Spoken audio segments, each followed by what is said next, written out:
নমস্কাৰ বন্ধু বান্ধৱী সকল কি খবৰ আশা কৰো সকলো ভালে কুশলে আছে আৰু আপোনালোকৰ আশীৰ্বাদতো মই একদম সুন্দৰকৈ আছো তথাপিতো নিজেইটো সুন্দৰ হৈ থাকিলে নহব ন মোৰ মনটো ভাল লাগি থকা নাইকিয়া তথাপিতো এতিয়া ওলাইছো আৰু লাহে লাহে ওলাইছো মুখত একো খনাই নাইকিয়া এতিয়া ওলাইছো নামঘৰলে বুলি কিন্তু তাৰ আগতে যেতিয়া খবৰটো পাইছো বহুত বেয়া লাগিছে মনটো বহুতে বেয়া লাগিছে এইযোৰ চাদৰ মেখেলাকে পিন্ধি যাম যেতুকে বহুত গৰম হয় না বহুত গৰম এতিয়া এইযোৰ একদম পিয়ৰ কটনত হয় ভাল লাগিব নামঘৰৰ ভিতৰত মানে লাইন গলে ফেন নচলা হৈ যায় যে বহুত গৰম উঠে আৰু এতিয়া ওলাইছো তাৰ আগতে আপোনালোকক কওঁ মই কৈছো সকলোকে কৈছো কাৰণ সকলো ভালে কুশলে থকাটোই মই বিচাৰো আৰু সকলোৱে এনেও মানে এটা কথা আছে নহয় লোভে পাপ পাপেই মৃত্যু হয় এতিয়া মানে কথাটো হ'ল মই আজি এসপ্তাহৰ আগত আপোনালোকলৈ এসপ্তাহ হোৱা নাই চাগে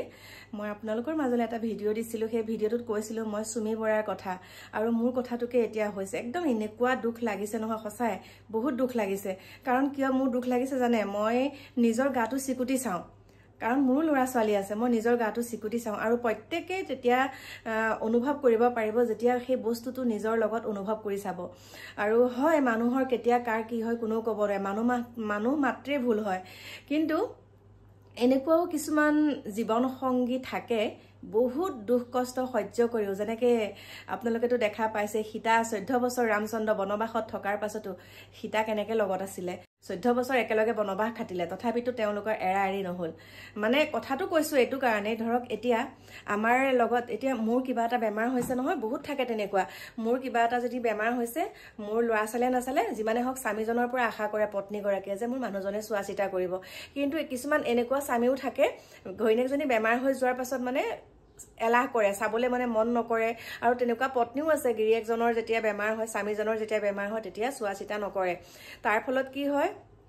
মানসিকভাৱে কষ্ট পাই পাই তেনেকৈ এই পৃথিৱীৰ পৰা ইহা সংসাৰ ত্যাগ কৰে কিন্তু এতিয়া কথাটো হৈছে যিসকলক আমি দেখা পাওঁ বাহিৰটো ইমান সুন্দৰকৈ থাকে বাহ্যিকটো আপোনালোকে ধৰিবই নোৱাৰিব ইমান ধুনীয়াকৈ মকা মিলা আমি এনেকুৱা এটা ভাৱ কৰোঁ তেওঁলোকৰ ভিডিঅ'বিলাক চাই আমি এনেকুৱা এটা অনুভৱ কৰোঁ যে সঁচাই তেওঁলোক বহুত সুখী আৰু তেওঁলোক চাগে জনম জনমে এনেকেই থাকক আমি আশীৰ্বাদ কৰোঁ কিন্তু এটা কথা কি জানেনে এতিয়া আমি ইমান ভাবি আছিলোঁ এইকণ সময়তো তাৰ কেনেকৈ আমাৰ সুমি বৰাৰ লগত যেতিয়া এই ঘটনাখিনি হৈ গ'ল জেললৈ যোৱাৰ সময়ত তাৰ সুমি বৰা হাতখন ধৰি পেলাই যেতিয়া গৈছিলে হাতত হাত ধৰি পেলাই তেওঁলোকে গোটেইখিনি দেখা পাইছিলোঁ কোৰ্টলৈ গৈছিলে বা থানাৰ ভিতৰলৈ সোমাইছিলে কিন্তু এতিয়া একে সম্পূৰ্ণ বিপৰীত হ'ল এতিয়া তেওঁলোকৰ বিবাহ বিচ্ছেদ হ'বলৈ গৈ আছে মই এটা নিউজত পালোঁ বিবাহ বিচ্ছেদ হ'বলৈ গৈ আছে আৰু তেওঁতো বৰ্তমান জেলৰ ভিতৰতে দিন কটাইছে ন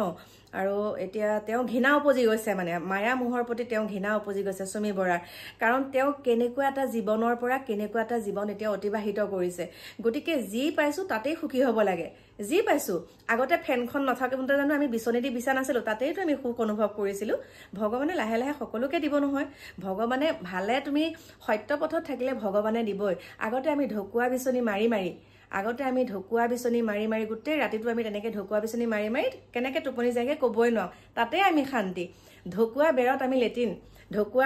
ঢকুনাৰ বেৰ যে বা কলমুঘুনা বুলি কয় কলগছৰ যিখিনি শুকান পাত সেই শুকান পাতৰ যিখিনি পাতখিনি আজুৰি আমি লেটিনৰ ভিতৰ মানে চাৰিওফালে আমি তেনেকে বেৰা দি লওঁ তেনেকুৱা লেটিনতো আমি লেটিন কৰি পেলাই অতিবাহিত কৰিছো কিন্তু আমি সদায়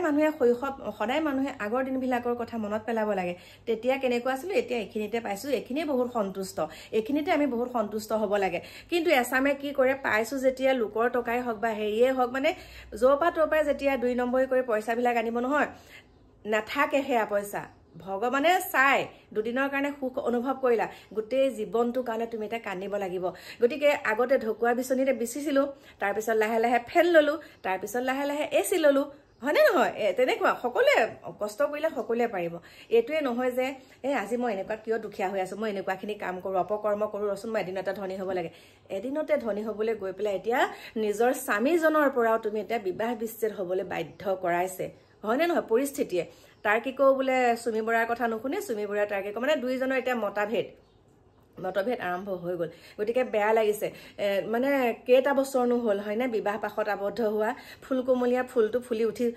ফুলটো মানে ফুলিবলৈ নাপালে সম্পূৰ্ণকে কলিতে মৰহি যোৱা নিচিনা হ'ল, সম্পূৰ্ণকৈ ফুলিবলৈ নাপালে। গতিকে মই সকলোকে এটা কথাই মানে আহ্বান জনাইছোঁ, এতিয়া মই যাবলৈ ওলাইছোঁ ভাগৱত মানে এতিয়া মই যাবলৈ ওলাইছোঁ আসন প্ৰতিষ্ঠা। এয়া মই চাদৰ জাপি থৈছোঁ, দেখা পাইছেনে? আসন প্ৰতিষ্ঠালৈ যাওঁ। আমাৰ চম্পাবাই ফোন কৰি আছে, কল্পনা সোনকালে ওলোৱা সোনকালে ওলোৱা। তাৰ আগতে বোলো নাই মই কথাটো কৈ লওঁ। সকলোকে এটা কথাই কৈছোঁ, যিখিনি পাইছা তাতেই সন্তুষ্ট থকা, আৰু যিখিনি পোৱা নাই সেইখিনি পাবলৈ তোমালোকে কষ্ট কৰা, কৰ্ম কৰা, ভগৱানৰ নাম লোৱা আৰু কৰ্ম কৰা, আগুৱাই যোৱা। মোৰ প্ৰিয় বন্ধু বান্ধৱীসকল, মই একদম সঁচা কথা কৈছোঁ আপোনালোকক। এই নামঘৰলৈ যোৱাৰ সময়ত মই কেতিয়াও মিছা কথা নকওঁ, আৰু যিখিনি পাৰোঁ সঁচাই ক'বলৈ চেষ্টা কৰোঁ। কিন্তু মই এতিয়া যিখিনি কওঁ সঁচাই কওঁ, কোনোবাই হয়তো মিছা বুলি ভাবিব পাৰে, কিন্তু মই এটা কথাই কৈছোঁ, এই পৃথিৱীত যিমান সকল ল'ৰা ছোৱালী আছে সকলোৱে আমাৰ সন্তানৰ দৰে, হয়নে? সকলো সন্তানৰ দৰে। যে আমি এওৰসত এতিয়া মোৰ সন্তানটোহে জন্ম দিছোঁ, এইটোৱে যে মোৰ সন্তান, সেইটো নহয়। আমি যিমানখিনি সন্তানৰ কাৰণে কষ্ট কৰোঁ, যিমানখিনি আমি সন্তানৰ কাৰণে ভালটো চিন্তা কৰোঁ, ঠিক বেলেগেও তেনেকৈ নিজৰ পিতৃ মাতৃও, কোনো পিতৃ মাতৃয়ে নিজৰ সন্তানক বেয়াৰ দিশে আগ নবঢ়ায়। সেইখিনি তেওঁলোকৰ বয়সৰ দুখ বা খঙৰ দুখ, তেনেকুৱা ধৰণৰ কথা, যিসকল বেয়া হৈছে। গতিকে সকলোকে, জেঠিটোৱে টিক টিক কৰিলে আৰু দেই। গতিকে সকলোকে আহ্বান জনাইছোঁ, যিখিনি পাইছা সেইখিনিতে সন্তুষ্ট থকা। চাবাচোন বহুত সুখত থাকিব পাৰিবা। লোকৰ পৰা টান আজৰি তুমি বস্তুটো ভালকে তুমি থাকিব নোৱাৰিবা, উপভোগ কৰিব নোৱাৰিবা। লোকৰ পৰা টান আজৰা বস্তুৱে কেতিয়াও মানুহে শান্তিত থাকিব নোৱাৰে সেইখিনি বস্তু লৈ। গতিকে যি পাইছা লাগিলে দুটকাই পোৱা, সেইখিনিতে তুমি সন্তুষ্ট থকা। প্ৰিয় বন্ধু বান্ধৱীসকল, লগ পাম মই ধুনীয়াকৈ সাজি কাচি লওঁ, তাৰপিছত আপোনালোকক লগ পাই আছোঁ দেই।